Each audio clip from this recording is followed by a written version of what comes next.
This problem asks us to find the inverse of the 3 by 3 matrix A.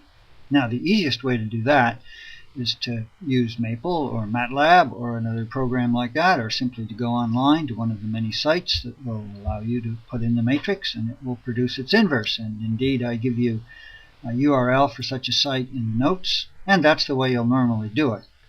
So the purpose of this exercise here is actually to give us a better understanding of matrix inverse. The inverse of a matrix A is another matrix B, such that if you multiply them together, actually in either order, you'll get the identity matrix. And here you have it laid out. Here's your matrix A, there's B, and this is the identity matrix. Notice the way I've written the 9 unknown coefficients of the matrix B. Those are the things we have to find.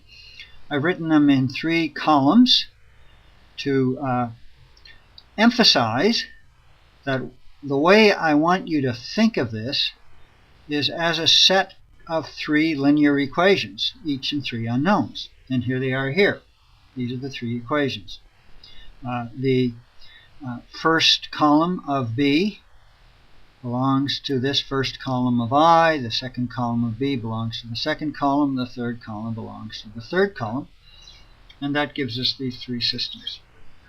That's by definition of matrix multiplication. Now let's see, what does this actually say? For example, this says that this guy here is a linear combination of the columns of A, and these are the coefficients. That is to say, A1 times the first column of A plus B1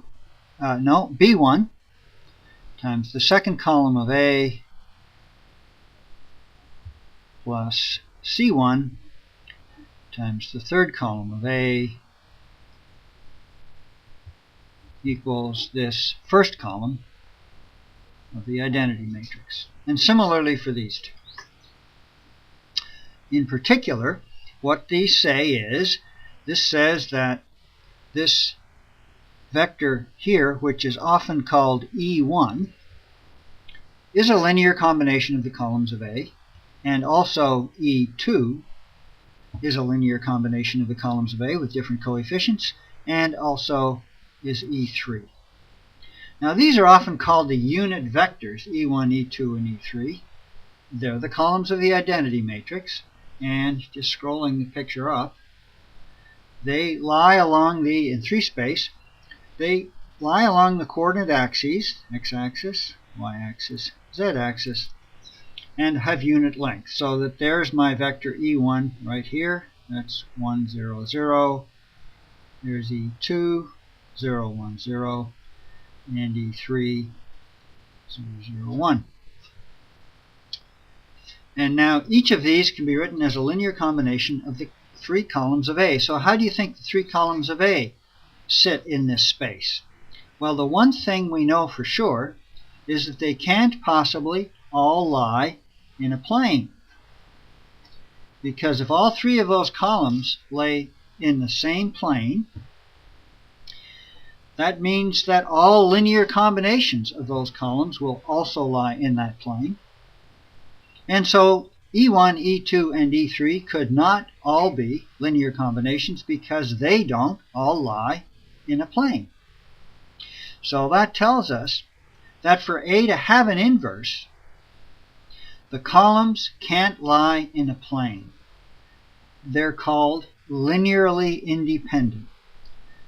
Vectors that such that there is no relation of dependence among them are called linearly independent, and that gives us a nice geometric proof of this proposition, that a square matrix is invertible if and only if the columns are linearly independent. Well, what's left for us is actually just to solve these equations. They're pretty easy to solve just by elimination.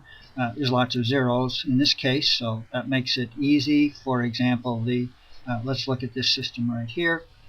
The first equation is A2 plus B2 equals 0.